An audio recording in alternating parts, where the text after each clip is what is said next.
Bonjour. Alors, dans cet exercice, on va apprendre à lire graphiquement un minimum et un maximum. Alors, on va aller regarder le maximum et le minimum de la première fonction. Donc, je me mets sur ma fonction. Hop, la voici. Alors, pour déterminer le maximum, vous allez voir graphiquement, c'est très simple.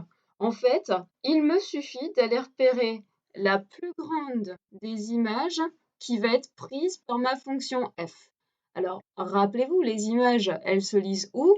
Eh bien, si j'ai un point qui appartient à ma courbe, un point, il est repéré par deux choses. L'abscisse de ce point, eh bien, c'est le x qu'on a pris au départ. Et l'ordonnée de ce point, s'il appartient à la courbe, son ordonnée, eh bien, c'est exactement f de x. Et donc, le but du jeu, c'est de trouver le point qui appartient à cette courbe, donc le point qui va avoir le plus grand f de x, la plus grande ordonnée. Autrement dit, il va falloir qu'on aille voir quel est le point le plus haut de cette courbe. Alors, au visuel, c'est très facile de repérer le point le plus haut. Il est ici, ici. Et en effet, on peut donc repérer ce point. Ce point, il a pour image, pardon, il a pour ordonnée la valeur 1, 2, 3. 1, 2, 3. Il a pour ordonnée 3. Eh bien, vous voyez, 3, ça va être la plus grande des images prises par ma fonction f. Pour tous les autres points qui vont appartenir à ma courbe, leurs images seront toujours inférieures à cette valeur 3. D'accord? On dit que la valeur 3 est le maximum de la fonction f. Alors, si j'efface un peu tout ce que j'ai fait, voilà, on va effacer, on va mettre ça au propre. Maintenant que j'ai ma plus grande des images, le maximum, ça c'est ce qu'on appelle le maximum. Ce qui va nous intéresser, c'est pour quelle valeur de x ce maximum est atteint. Je cherche un x, je vais aller voir maintenant l'abscisse de ce point. Eh bien, le maximum vaut 3 et il est atteint en x égale 1. Donc, sur mon corrigé, je vous ai mis. Donc, quand on vous demandera le maximum et le minimum, eh bien, vous pourrez écrire le maximum est de f est 3, il est atteint pour x égale 1.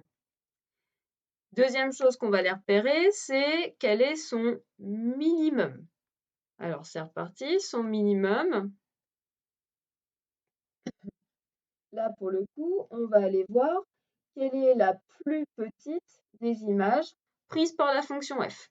Plus petite des images, encore une fois, je vais aller chercher le point qui a l'ordonnée la plus petite. L'ordonnée la plus petite, eh bien, ça va être le point finalement qui va être le plus bas sur ma courbe. Donc, si je regarde, là, je peux trouver plus bas, je peux trouver plus bas, je peux trouver plus bas, je peux trouver plus bas. Oh, là, je commence à arriver à un point vraiment bas et après, je remonte. Donc, le point le plus bas, il est ici. Son ordonnée va correspondre à l'image. Donc ici, l'image vaut moins 2 et je me rends compte que moins 2, c'est la plus petite des images prises par la fonction f. Ça veut dire que pour toutes les autres valeurs de x, si je prends par exemple un x qui est là, eh bien son image, vous voyez, elle sera bien plus grande que moins 2. Ici, ce point, son image sera bien plus grande que moins 2. Ce point, son image sera bien plus grande que moins 2, etc., etc. Pour tous les autres x, leurs images seront plus grands que moins 2. D'accord? On écrira d'ailleurs que moins 2 sera inférieur à toutes les autres images. Ça définit bien le fait que moins 2 est un minimum. Donc ici, le minimum de notre fonction, c'est moins 2. Et on va aller maintenant chercher la valeur de x en laquelle ce minimum est atteint. Eh bien, on va aller lire son abscisse. On a ce point qui est ici. Son abscisse, c'est 3. eh bien, on dira que le minimum de la fonction, c'est -2, c'est la plus petite des images prises par la fonction f, et ce minimum est atteint en x égale 3. Voilà, c'est ce que vous avez ici. Le minimum de f est -2, il est atteint pour x égale 3. On continue avec la fonction suivante, la fonction g. Alors pareil, on va aller un petit peu plus vite. Maintenant, on va chercher son minimum et maximum. Donc, on va commencer par le minimum. Minimum, on va aller essayer de repérer quel est le point, quelle est la plus petite des images prises par ma fonction g. Je vais donc aller voir quel est le point qui a la plus petite ordonnée. Okay, donc si je regarde par exemple ce point, je m'aperçois que si je continue, je trouve une ordonnée plus petite, là je trouve une ordonnée plus petite, etc., etc., etc., etc., jusqu'à arriver sur ce point ici, où je crois qu'on est arrivé au plus bas. D'accord? On ne trouvera pas d'autres points de la courbe qui auront une ordonnée plus petite. D'accord? Donc ici, le minimum, il est là. Vous voyez, c'est bien le point le plus bas de ma courbe. C'est comme ça qu'on va le repérer. Donc pour lire la valeur du minimum, eh bien, on va lire l'image qui est ici. C'est -2.